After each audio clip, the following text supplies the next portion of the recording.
Hello everyone, आज है 14 जून और आज इस वीडियो में हम बात करने जा रहे हैं वोडाफोन आइडिया के बारे में। देखिए, वोडाफोन आइडिया का जो शेयर है ना, आज 7% की तेज़ी दिखाता हुआ नज़र आया है। काफ़ी बड़ी रफ्तार आई है और उसके पीछे भैया वजह होती ज़रूर है।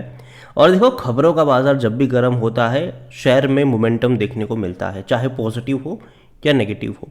वीडियो में बातचीत करेंगे उसके बारे में कि आखिर ऐसी कौन सी खबर है, या साथ में ये भी डिस्कस करेंगे कि भैया म्यूचुअल फंड्स ने बड़ा गेम खेला है यहाँ पर, उसके बारे में भी हम बात करेंगे। लेकिन उससे पहले अगर आपने अभी तक चैनल को सब्सक्राइब नहीं किया है तो प्लीज़ अभी इसे सब्सक्राइब कर लीजिए, क्योंकि आगे भी बहुत सारे वीडियोज़ हैं जो आपको काफ़ी ज़्यादा हेल्प करेंगे। तो वोडाफोन आइडिया का शेयर आज 8 रुपये 20 पैसे पे ट्रेड कर रहा है, तकरीबन 6.5% की रफ्तार है। और इवन कल भी तेज़ी थी यहाँ पर। अगर आप देखो तो लंबे समय से ये 7 रुपये के आसपास था और कल एक रफ्तार आई यहाँ पर 7 रुपये 50 पैसे से तेज़ी दिखाई थोड़ी बहुत, और आज बड़ी रफ्तार आई है। एक महीने में 16% तक भाग चुका है ये। अगर उससे पहले अगर हम देखें, एक साल की अगर हम बात करें, तो 7.5% की गिरावट भी है। इस बीच अगर मैं हाई देखूँ तो 10 रुपये का था, लो देखूँ तो वो तकरीबन 5.5 रुपये का था। वहाँ से अगर आप देखो तो बढ़िया मूव आया है। और अगर आप चैनल को रेगुलर फॉलो करते हो तो कई सारे, जब भी मैंने वीडियो बनाए मैंने कहा था इससे पहले भी कि जब भी ये 6-7 रुपये के आसपास होगा एक सपोर्ट बनेगा वहाँ से, और कोई ना कोई खबर आ जाएगी और शेयर दौड़ जाएगा। लेकिन जब भी 10 रुपये के आसपास जाएगा वहाँ से एक प्रॉफिट टेकिंग भी देखने को मिलेगी, क्योंकि देखो इनके ऊपर कर्जा इतना ज़्यादा है ना कि चुकाना मुश्किल तो है, काफ़ी ज़्यादा मुश्किल है वो कर्जा चुकाना। और कंपनी देखो, मैं मानता हूँ कि रहेगी, बर्बाद नहीं होगी, कुछ टाइम के लिए रहेगी ये, लेकिन बहुत सारा कर्जा है तो दिक्कतें ना बीच बीच में आती रहेगी जब भी वो कर्जा चुकाने का टाइम आएगा। तो यहाँ पर एक बड़ी रफ्तार आने की वजह ये है, वोडाफोन आइडिया के शेयर में 10% का जंप आया, क्योंकि रिपोर्ट्स आ रही है कि 14,000 करोड़ रुपए का इक्विटी इन्फ्यूजन प्लान है इनका। और ये बड़ी बात है भैया, 14,000 करोड़ रुपए अगर ये डालते हैं, ठीक है। और अगेन देखो यार, इक्विटी इन्फ्यूजन प्लान यहाँ पर आप समझिए क्या है। मतलब देखो, वोडाफोन आइडिया में फिर से डाइल्यूजन होने जा रहा है, ठीक है, शेयर्स का डाइल्यूजन होने जा रहा है अगर ऐसा होगा तो, ठीक है। यहाँ पर अगर आप देखोगे तो शेयर में तेजी आई मीडिया रिपोर्ट्स आने के बाद, क्योंकि कंपनी ने प्रपोज किया है infuse a total equity of 14,000 crore in near term as a part of business revival plan. यहाँ पर देखो और इक्विटी इन्फ्यूज करी जाएगी। ऑलरेडी भैया वोडाफोन आइडिया बहुत ज़्यादा इक्विटी है यहाँ पर, ठीक है। क्योंकि देखो, इन्होंने जब भी पैसा रेज किया है, जैसे कि सरकार को अभी पैसा, इनको पैसा चुकाना था नहीं इनके पास, क्या किया, इक्विटी दे दी, तो इन्फ्यूजन हो गया वहाँ पर। इससे पहले भी ये 2-3 बार इस तरीके से पैसा रेज कर चुके हैं इक्विटी के ज़रिए। तो कहीं ना कहीं ये जो है ना, देखो शॉर्ट टर्म में के लिए अच्छा है, ठीक है, न्यूज़ आ गई, तेज़ी आ गई, लेकिन बाद में क्या होगा, बाद में आपको गिरावट देखने को मिलेगी। यहाँ पर अगर देखो, as per the report the plan is submitted to the government earlier this month and that ABG Aditya Birla Group and Vodafone Idea Group will soon invest 2,000 crore as a fresh equity in the company. The report noted that the promoters have already invested 5,000 crore as a fresh equity since the government telco revival package in September 2021. And ET report said the promoter will work on the company as a part of revival plan to raise another 7,000 crore rupees either as direct equity or through convertible structure from the external investors. तो देखो यहाँ पर मैं मानता हूँ कि अच्छी बात होगी, चलो बहुत अच्छी बात होगी ये, लेकिन फिर भी दिक्कत है, ठीक है। अब इसको अवॉइड नहीं कर सकते। देखो, ये जो तेज़ी आ रही है ना, मैं पहले भी बोल चुका हूँ कि वोडाफोन आइडिया में जब भी तेज़ी आएगी वो एक प्रॉफिट टेकिंग वाला मौका रहेगा आपके लिए, ना कि फ्रेश एंट्री लेने का। देखो लोग करते क्या है पता है, कि जब तेज़ी आती है तो लोग खरीदारी करने लग जाते हैं कि भैया रॉकेट बनेगा, रॉकेट बनेगा, रॉकेट बनेगा। अगेन मैं कहूँगा कि खबरें आपको हर बार देखने को मिलेगी यहाँ पर, ठीक है। जैसे कि हाल फिलहाल में ही जब कुमार मंगलम बिरला ने वापस से बोर्ड को ज्वाइन किया, एक बड़ी रफ्तार हमने देखी यहाँ पर, ठीक है। फिर गिरावट भी हमने उस तरीके की देखी यहाँ पर। तो देखो यार, ये टेम्पररी चीज़ें रहेगी और कर्जा इनके ऊपर इतना ज़्यादा है कि चुकाना मुश्किल है। और दूसरी तरफ गवर्नमेंट जो है वो BSNL को रिवाइव कर रही है, ठीक है। BSNL के लिए बड़ा पैकेज गवर्नमेंट ने अनाउंस किया हुआ है। वोडाफोन जियो और एयरटेल तो डोमिनेट कर ही रहे हैं, अब BSNL भी भैया बड़े पैमाने पर आता हुआ आपको शायद नज़र आ सकता है। और ऐसे में वोडाफोन आइडिया की दिक्कतें और ज़्यादा बढ़ेगी, क्योंकि प्लेयर्स और ज़्यादा बढ़ जाएंगे यहाँ पर। BSNL 4G लॉन्च कर देता है तो समझ लो कि वोडाफोन आइडिया की हालत ख़राब होती नज़र आ सकती है। रीज़न क्या है कि भैया एयरटेल और जियो तो 5G पे काम कर रहे हैं, वोडाफोन आइडिया 5G पे काम नहीं कर पाएगा इतना जल्दी, क्योंकि पैसों की ज़रूरत होगी इनको। तो दिक्कत रहेगी। लेकिन हालांकि म्यूचुअल फंड्स ने बहुत ज़्यादा भरोसा जताया है वोडाफोन पर। अगर आप देखोगे तो मिड कैप शेयर्स जो म्यूचुअल फंड ने खरीदे हैं मई महीने में, उनमें वोडाफोन आइडिया भी है, IRFC भी है, बंधन बैंक है, PB फिनटेक। लेकिन अगर हम वोडाफोन की स्पेसिफिकली बात करें, in the case of Vodafone Idea, mutual fund up to hold to 28.64 crore shares, ठीक है, जो पिछले महीने 20.48 करोड़ शेयर्स थे उनके पास।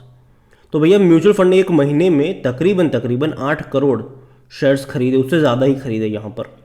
The mutual fund manager manage 206 crore worth of Vodafone Idea shares as on May 31 against 142 crore as April 30।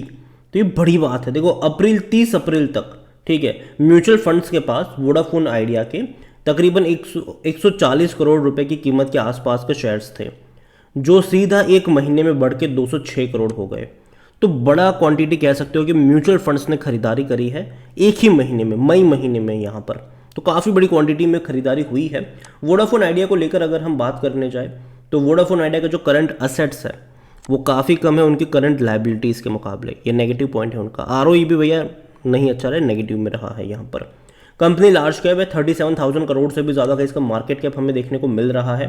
और तो और अगर हम बात करने जाए इनके परफॉर्मेंस की, तो वहाँ पर ग्रोथ नहीं आ रही है।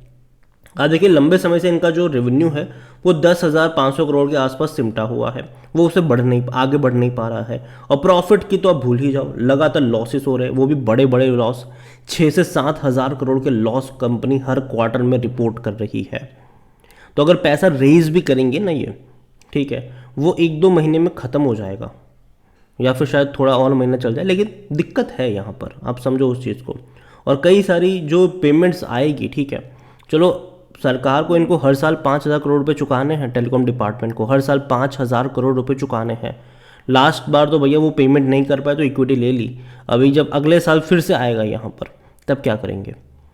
इसके अलावा इंडस टावर को पैसा चुकाना है, ठीक है, एरिक्सन वगैरह को चुकाना है पैसा, कई सारे हैं यहाँ पर। तो दिक्कत यहाँ पर बनेगी। और देखो मैं ये नहीं कह रहा कि कंपनी खराब है। देखो भैया परफॉर्मेंस वाइज अगर मैं देखूँ वोडाफोन आइडिया, तो भैया अच्छी कंपनी है, ठीक है।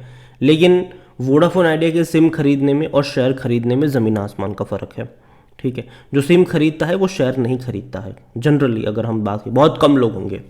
और फंडामेंटल तौर पे अगर हम देखें, मैं मानता हूँ कि भैया कुमार मंगलम बिरला की एंट्री बहुत ही पॉजिटिव है यहाँ पर, वो एंटर करें। मैं उम्मीद करता हूँ कि चीज़ें बदले यहाँ से।